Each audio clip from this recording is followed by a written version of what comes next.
Hello, everyone, and welcome back to my channel. Today is day 4 of Narnia week, and I'm so excited, but also kind of sad because we are now officially halfway through Narnia week. And today I will be reading you chapter 1 of Prince Caspian. If you're new here, welcome. If you're wondering what I'm doing here and what Narnia week is, it means that I have been reading the first chapter of each Narnia book every day for 7 days straight, and today is obviously day 4 of that. So, before I get started on chapter 1, I am going to hit you guys with a few little fun facts that I have been doing at the top of each video. So, here we go. So, first of all, one thing that has kind of fascinated me about this, and something that I noticed when I was younger and starting out, like reading this series and, stuff like that, which my mom actually was the one who read this series to me and my brother first before I ever like read them on my own and stuff like that. And I mostly just listened to the audio dramas as well, which are so much fun. Um, I just realized that I probably need to share the link to those. So if Focus on the Family still has them for sale on their website, which I'm assuming that they do, I'm going to put that in a link down below so you guys can enjoy the basically just the same nostalgia and just amazing storytelling that I grew up with. But onto the thing that was very fascinating to me when I first was getting into the series. Fun fact about Prince Caspian, it is the exact middle book in the series. Well, depending on what reading order you read, which if you watch my last videos, I talk a good deal about the reading order. But in general, it is accepted that the reading order is The Magician's Nephew, The Lion, Witch, and the Wardrobe, and The Horse and His Boy. And then after that is Prince Caspian, which puts it right in the middle. And something that I think is kind of interesting about um, about that is that Prince Caspian, and I just noticed these weird things. Prince Caspian is the only one of the Chronicles of Narnia that does not have the word the in the title, or at the beginning, that is. All of the others do, because we have, The Voyage of the Dawn Treader, The Silver Chair, The Last Battle, and of course the other ones that I just mentioned have the word the at the beginning as well. And something that I had learned was that when C.S. Lewis was writing Prince Caspian, he originally gave it the title The Return to Narnia. The Return to Narnia. As you can see right here, the subtitle still is printed in books and everything, but obviously the main title is Prince Caspian. So it's just kind of a fun little fact. Also, if you're watching this and you're noticing that I have my little Glinda and Elphaba pens from Wicked, that is because I just got back from watching Wicked for Good with my friend Erin. So shout out to Erin. I'm gonna also plug her channel as well because she has a fun YouTube channel with like all sorts of fun, cozy videos and vlogs and stuff. So feel free to go check her out. Love her. So happy that we got to go see the movie. It was amazing, but I'm not going to spoil it. So anyway, so that was one of my fun facts. And other fun fact is that Prince Caspian was made not only into a Disney movie, that's probably the one that's most popular that everyone knows and remembers. However, it was also adapted for BBC television back in the 1980s, late 80s, super early 90s. So this is the DVD for that, and it was put together with The Voyage of the Dawn Treader. So Prince Caspian was like a 50 to 60 minute TV episode, which something I will say for that episode is they do more in 50 minutes than the Disney version does in like 2 hours and 40 minutes, which is a bit of a dig, but it's true. But I will say, I do kind of have a special place in my heart for the Disney Prince Caspian, just because I grew up with it. I watched it in theaters. It does have a special place in my heart, and I do like it for what it is. But if you want a more nostalgic and like more faithful adaptation, I recommend this one. But yeah, which, speaking of the Disney adaptations, something that I had mentioned in one of my earlier videos in Narnia Week, I think it was The Magician's Nephew, I talked about how I do not think that Greta Gerwig should be adapting these books into movies at all. Like, just get her away from them because, yeah. I have so many opinions about that. And you can watch that in my Magician's Nephew video, which I will also be including the link to the playlist for Narnia Week down below. So you can go back and watch all of those videos. But something that I think I had started to say in that video was like, I think I was saying like I was trying to suggest, or I was about to suggest, like, you know, who actually should be adapting these books, because I truly feel that someone who knows the heart of Narnia and understands the deep rooted like message of Narnia, someone who's actually a Christian, someone who's a believer, should be the one to make these movies. Or like, I don't know, you could also adapt it into a TV show, whatever. But yeah, that's just my strong belief that, if you believe the message, if you understand the heart of it, and I do not think that Greta Gerwig understands it. Sorry. Honestly, I feel like Andrew Adamson, who directed the first two Disney adaptations, I feel like he's truly kind of understood better than Greta ever will. And yeah, so I feel like they should have just like kept it in the family. They should have just full steam ahead, kept with it, let Andrew Adamson helm all seven movies, but unfortunately, they did not. Excuse me. But if I was to suggest one person who actually I think would do a fantastic job, who is a believer, who would stay true to the heart and the themes of the stories the way that I think C.S. Lewis intended, here's the one singular person that I would recommend. There's probably quite a few others, but the only one that I feel like I would trust with this story would be Dallas Jenkins, who is the creator and director of The Chosen, which I just love The Chosen so much. And I feel like he truly would be the best at adapting this. So, yeah, and I know that he is super busy. He's got a lot of other projects that he's doing. He has announced several other, like, because obviously he's doing The Chosen, he's got a couple more seasons to do.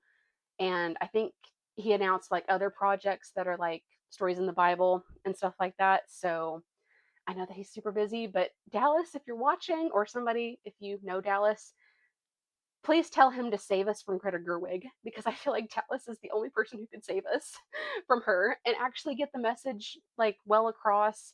And honestly, just especially seeing how well The Chosen is doing in production value and stuff like that, and how like it still has stayed true to the quality of storytelling and heart of the message of Jesus's story. Come on, you got this, Dallas. Like, please, save us from Greta Gerwig, please. I beg you. So anyway, that is my final kind of fun fact. Besides, I think actually one more fun fact. I've been kind of campaigning this throughout Narnia Week at this point, but you'll probably know that I have mentioned the Logos Theater. They're the ones who have adapted. They're trying to adapt all of the Chronicles of Narnia. They've only done a few so far. I think they've done obviously Lion, Witch, and the Wardrobe. They've done The Horse and His Boy, which I desperately want to see. And I know that for a fact that they have done Prince Caspian, I believe, which again, anybody, if you're from Logos and you're high up, or like if you're someone who has maybe been to a production, or like who these people are, please go and beg them. Don't bully, but beg them to please put their Narnia productions on demand on their website. I will still pay money to watch them, obviously. I want to pay money to watch them. I just can't afford to fly out there. And there's plenty of other people who cannot afford to fly out there and buy the tickets and watch it. So please, let us peasants watch your play who love Narnia. So please. So I will also be including the link to the Logos website, or the Logos Theater website, and their Instagram, so you can kindly ask them to put Narnia on demand. So anyway, without further ado, I'm going to be reading you the first chapter of Prince Caspian. Whew, now that that's out of the way, all I got to do is read. Sorry if I'm like acting a little bit different than I usually am. Since I just got done watching Wicked, I've got a little bit of Glinda that has rubbed off on me. So, Glinda. Okay. Prince Caspian, Chapter 1, The Island. Once there were 4 children whose names were Peter, Susan, Edmund, and Lucy. It has been told in another book called The Lion, the Witch, and the Wardrobe how they had a remarkable adventure. They had opened the door of a magic wardrobe and found themselves in a quite different world from ours. And in that different world, they had become kings and queens in a country called Narnia. While they were in Narnia, they seemed to reign for years and years. But when they came back through the door and found themselves in England again, it all seemed to have taken no time at all. At any rate, no one noticed that they had ever been away, and they never told anyone except one very wise grown up. Oh, wait, yes, that had all happened a year ago, and now all four of them were sitting on a seat at a railway station with trunks and play boxes piled up around them. They were, in fact, on their way back to school. They had traveled together as far as this station, which was a junction, and here, in a few minutes, one train would arrive and take the girls away to one school, and in about half an hour, another train would arrive and the boys would go off to another school. The first part of the journey, when they were all together, always seemed to be part of the holidays. But now, when they would be saying goodbye and going different ways so soon, everyone felt that the holidays were really over, and everyone felt their term time feelings beginning again, and they were all rather gloomy, and no one could think of anything to say. Lucy was going to boarding school for the first time. It was an empty, sleepy country station, and there was hardly anyone on the platform except themselves. Suddenly, Lucy gave a sharp little cry, like someone who has been stung by a wasp. "What's up, Lou?" said Edmund, and then suddenly broke off and made a noise like, "Oh!" "What on earth?" began Peter, and then he too suddenly changed what he had been going to say. Instead, he said, "Susan, let go! What are you doing? Where are you dragging me to?" "I'm not touching you," said Susan. "Someone is pulling me. Oh, stop it!" Everyone noticed all the others' faces had gone very white. "I felt just the same," said Edmund in a breathless voice, "as if I were being dragged along. A most frightful pulling. Ah! It's beginning again." "Me too," said Lucy. "Oh, I can't bear it." "Look sharp," shouted Edmund. "All catch hands and keep together. This is magic. I can feel it I can tell by the feeling. Quick." "Yes," said Susan. "Hold hands. Oh, I do wish it would stop. Oh!" Next moment, the luggage, the seat, the platform, and the station had completely vanished. The four children, holding hands and panting, found themselves standing on in a woody place, such a woody place that branches were sticking into them, and there was hardly room to move. They all rubbed their eyes and took a deep breath. "Oh, Peter!" exclaimed Lucy. Do you think we could possibly have got back to Narnia?" "It might be anywhere," said Peter. "I can't see a yard in all these trees. Let's try to get into the open, if there is any open." With some difficulty, and with some stings from nettles and pricks from thorns, they struggled out of the thicket. When they had got, or when they had another, or when then they had another surprise. Everything became much brighter, and after a few steps they found themselves at the edge of the wood, looking down on a sandy beach. A few yards away, a very calm sea was falling on the sand, with such tiny ripples that it made hardly any sound. There was no land in sight, and no clouds in the sky. The sun was about where it ought to be at 10 o'clock in the morning, and the sea was a dazzling blue. They stood sniffing in the sea smell. "By Jove!" said Peter. "This is good enough." 5 minutes later, everyone was barefooted and wading in the cool, clear water.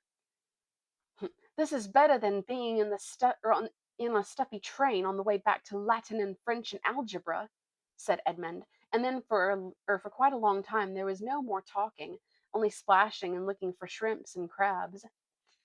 "All the same," said Susan presently, "I suppose we'll have to make some plans. We shall want something to eat before long." "We've got the sandwiches Mother gave us for the journey," said Edmund. "At least, I've got mine." "Not me," said Lucy. "Mine were in my little bag."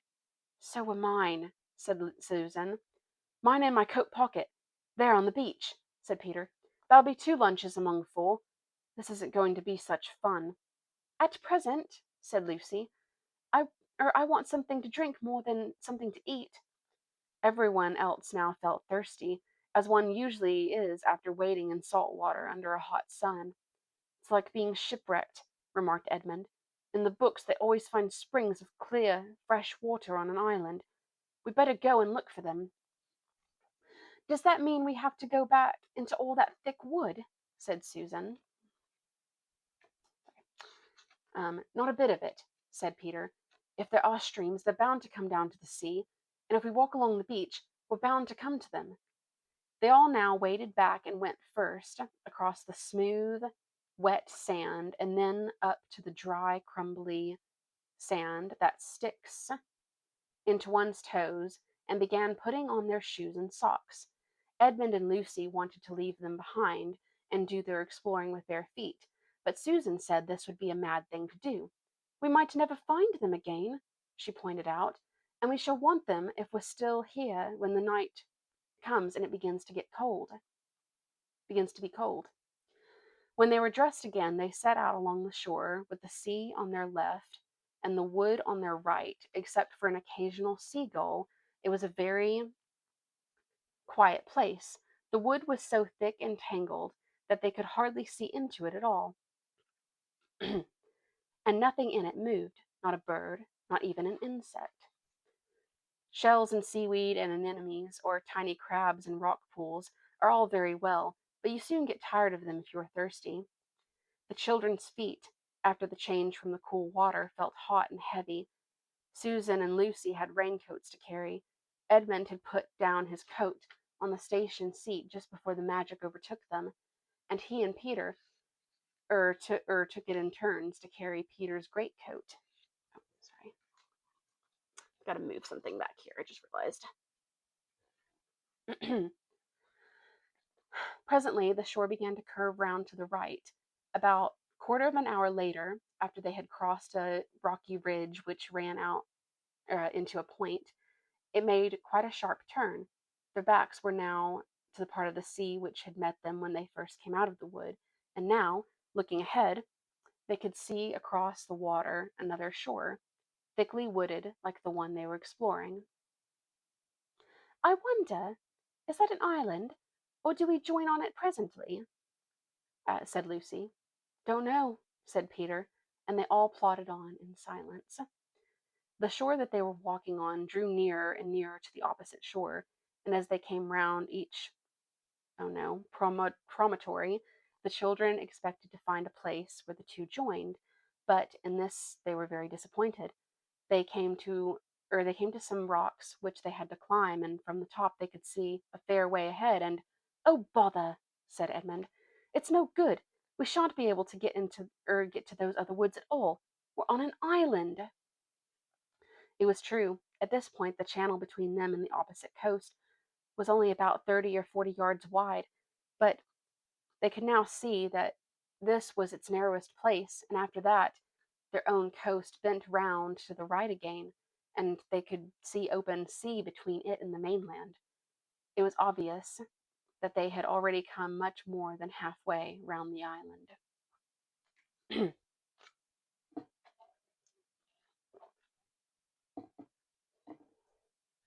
Look, said Lucy suddenly. What's that? She pointed to a long, silvery, snake-like thing that lay across the beach. A stream! A stream! Shouted the others, and tired as they were, they lost no time in clattering down the rocks and racing to the fresh water. They knew that the stream would be better to drink farther up, away from the beach, so they went at once to the spot where it came out of the wood. The trees were as thick as ever, but the stream had made itself a deep course between high mossy banks, so that by stooping you could follow it up to a sort of tunnel of leaves. They dropped on their knees by the first brown, dimply pool and drank, and dipped their faces in the water, and then dipped their arms in up to the elbow. Now, said Edmund, what about those sandwiches? Oh, hadn't we better save them? Said Susan. We may need them far worse later on. I do wish, said Lucy, now that we're not thirsty, we could go on feeling as not hungry as we did when we were thirsty. So what about those sandwiches? Repeated Edmund. There's no good saving them till they go bad. You've got to remember that's a good deal hotter here than in England, and we've been carrying them about in pockets for hours. So they got out the 2 packets and divided them into 4 portions, and nobody had quite enough, but it was a great deal better than nothing. Then they talked about their plans for the next meal. Lucy wanted to go back to the sea and catch shrimps until someone pointed out that they had no nets. Edmund said that they must gather gulls' eggs from the rocks, but when they came to think of it, they couldn't remember having seen any gulls' eggs and wouldn't be able to cook them if they found any. Peter thought to himself that unless they had some stroke of luck, they would soon be glad to eat eggs raw, but he didn't see any point saying this aloud.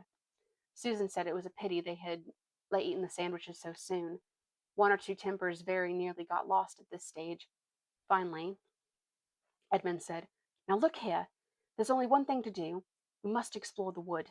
Hermits and knights errant and people like that always manage to live somehow if they're in a forest. They find roots and berries and things." "What sort of roots?" asked Susan. "I always thought it meant roots of trees," said Lucy. "Come on," said Peter. "Ed is right, and we must try to do something, and it'll be better than going out into the glare and the sun again." So they all got up and began to follow the stream.